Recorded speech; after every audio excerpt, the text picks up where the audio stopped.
Évangile de Jésus-Christ selon saint Marc. En ce temps-là, Jésus revint à la maison, où de nouveau la foule se rassembla, si bien qu'il n'était même pas possible de manger. Les gens de chez lui, l'apprenant, vinrent pour se saisir de lui, car ils affirmaient, il a perdu la tête.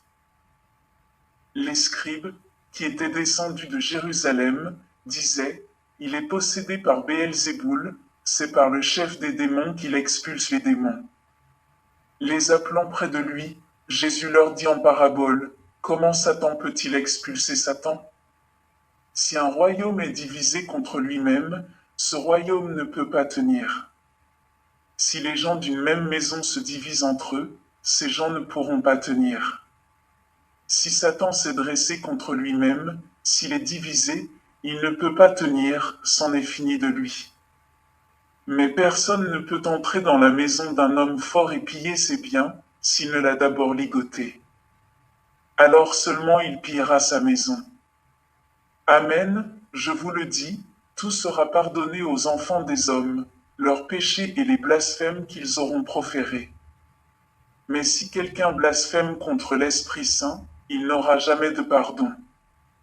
Il est coupable d'un péché pour toujours. Jésus parla ainsi parce qu'ils avaient dit. Il est possédé par un esprit impur. Alors arrivent sa mère et ses frères. Restant au dehors, ils le font appeler. Une foule était assise autour de lui, et on lui dit, voici que ta mère et tes frères sont là dehors, ils te cherchent. Mais il leur répond, qui est ma mère? Qui sont mes frères? Et parcourant du regard ceux qui étaient assis en cercle autour de lui, il dit, voici ma mère et mes frères. Celui qui fait la volonté de Dieu, celui-là est pour moi un frère, une sœur, une mère. Acclamons la parole de Dieu.